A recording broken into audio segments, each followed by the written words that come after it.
Fellow aviators, VRF Summer here. Welcome to this walk-around tutorial for the SAAB 340 Alpha. This is the less SAAB put out by X Aviation. You can purchase it online if it's something you would like.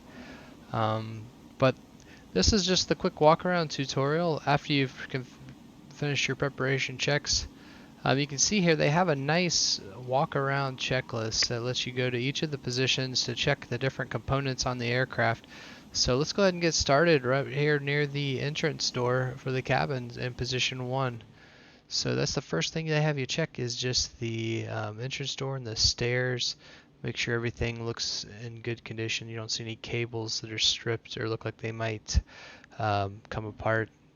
So check that condition, and then the access doors here, just make sure everything looks secure, no screws missing, and no real damage.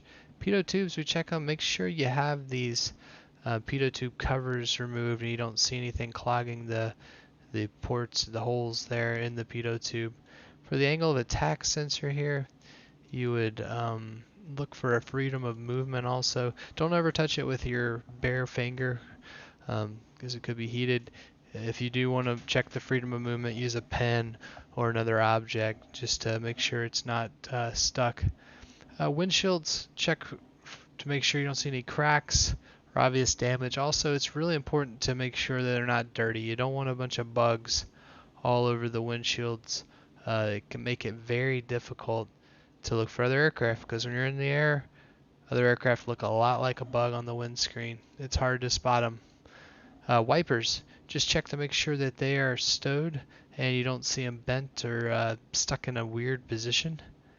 It's an important thing. The outside air temperature probe, OAT probe, make sure it's clear and not looking damaged. Radome, same thing. Make sure it's secured. You don't see any evidence of hail damage or a bird strike on the radome. And then down here in this oxygen green indication disc, make sure that's in place. If the oxygen cylinder got to where the pressure was too high and it blew the plug, you'd have to call maintenance out there to get that repaired. So you always want to see this green indication disc there. Check the antennas. This walk-around check has you check them a few times, so we'll move past it the next few times. So just make sure you don't see any cracks or obvious damage on the antennas here on the bottom of the aircraft. And emergency door, once again, just making sure it looks closed. You don't see obvious damage. Same for the nose gear door. You don't see any obvious damage. And the down lock pin, this is extremely important. If you forget to check for this or you leave the down lock pin in, you're not going to be raising the landing gear after takeoff. And you're going to have to come all the way back around to land.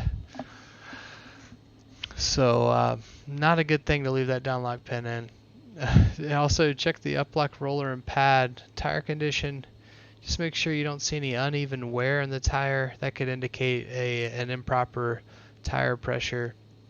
And also you're looking for cord. Usually in the operating manual for the aircraft, you'll have the actual amount of cord that can be showing on the tire with the aircraft still legal for dispatch. So if you're ever in question, go ahead and contact maintenance, get them out here. But today, looks like our tires are in perfect condition. Also check these gear doors. Once again, making sure everything's in good condition and all the arms here are not damaged. Taxi light, you want to make sure that it is not cracked on the lens or looking burnt out inside. You can usually tell if it's burnt out. It might look kind of black and like a burnt bulb at home. Pitot tube, once again, same thing as the other side. Remove the cover, check that it's clear. Position 3, just checking all the windows, make sure they're in good condition, along with the emergency door again. Fairings, making sure you don't see any cracks. That's a big thing in any aircraft component. Cracks can lead to catastrophic damage.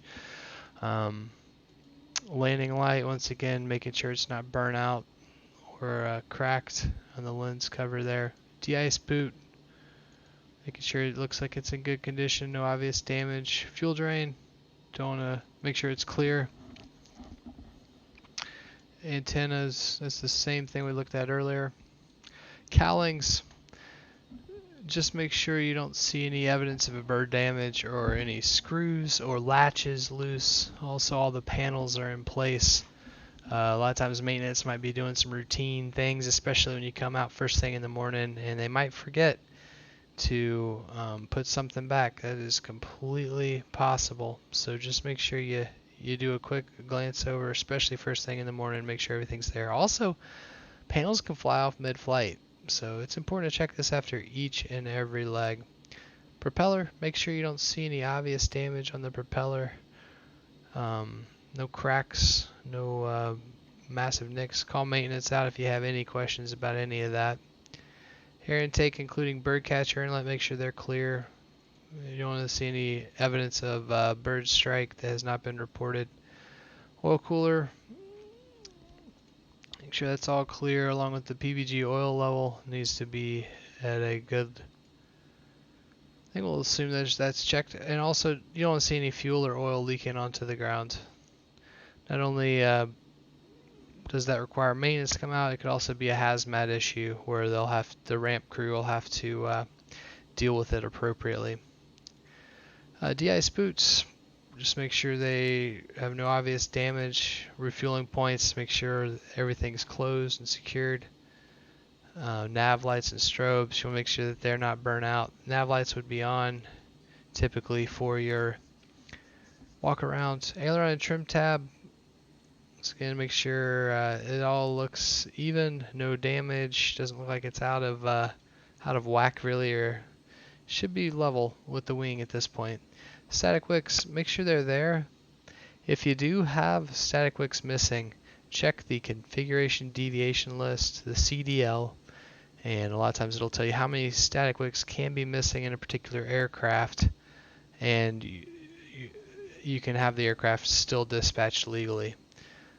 But if there are any missing, check that. If you're at a maintenance facility, you might as well go ahead and get it replaced, unless you're really in a time crunch and you're still legal to go.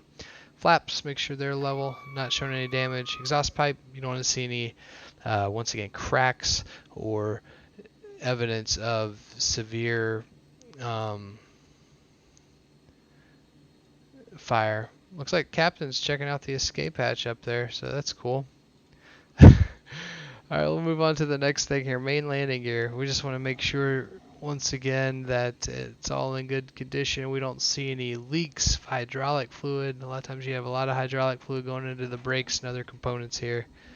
You do not want to get around that hydraulic fluid. It's very caustic, and usually at extremely high pressure could cut off fingers or other things.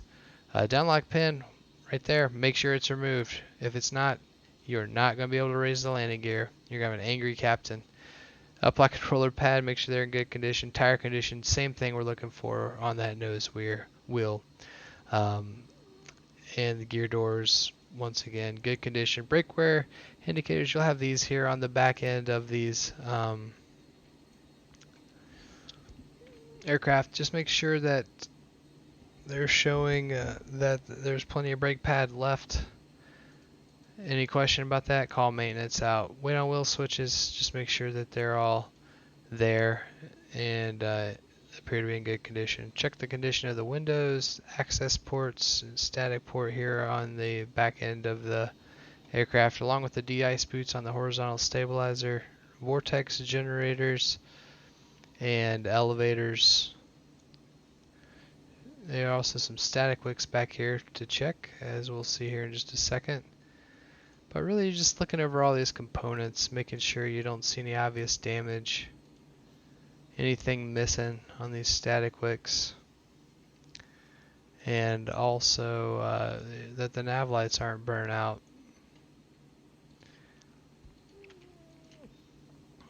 And any access panels, make sure they're closed and secured.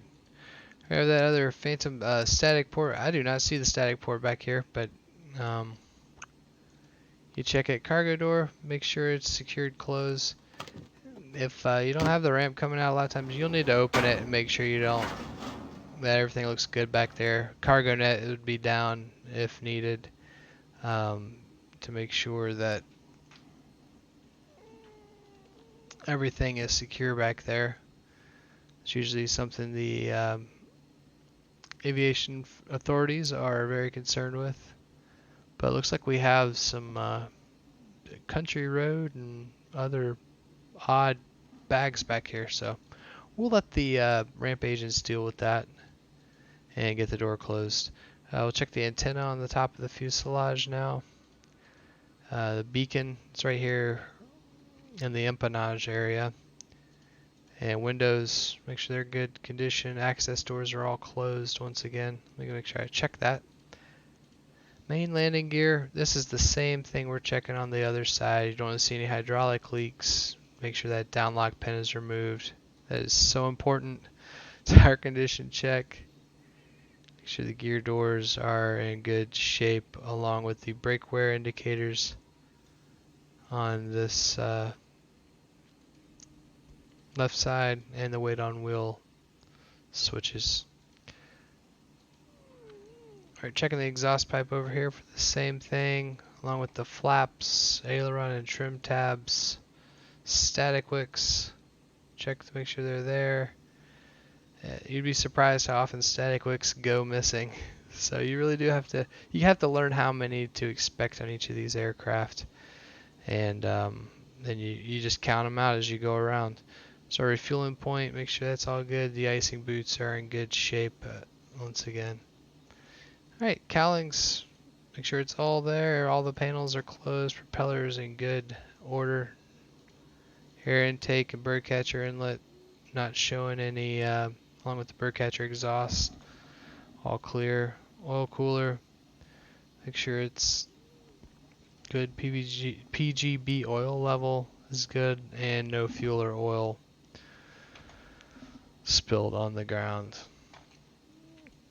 Check the front part of the left cabins, the windows, the emergency exit door over the wing there. The fairing looks like it is structurally sound.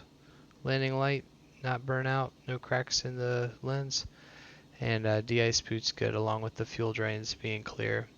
Alright, then we walk inside the aircraft, and there are some things we need to check in here, such as the first aid kit. You can see it's just behind the first officer's seat. Just make sure it's there. It doesn't look like it's been opened or tampered with. Emergency doors, just make sure they're closed and looking good. Life vests in the cabinet.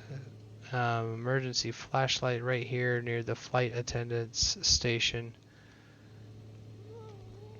Check the portable oxygen pressure. Smoke masks would be in the cabinet here, which it does not let you open as far as I know. Make sure that's there. Maybe the PBEs. Portable breathing equipment. Fire extinguishers are behind this seat here. It's kind of hard to see, but if you move around a little bit, you'll find it just behind the back row. See, right there. So just make sure it's there and it's secure. And then, like I said, the smoke hood PBE also in the cabinet. And that is the walk around checklist for the SAAB 340. So thank you for joining me here. VRF Simmer. Aircraft is ready to go with a few extra hatches open here. So for now, I'm signing off. See y'all again on the flight soon.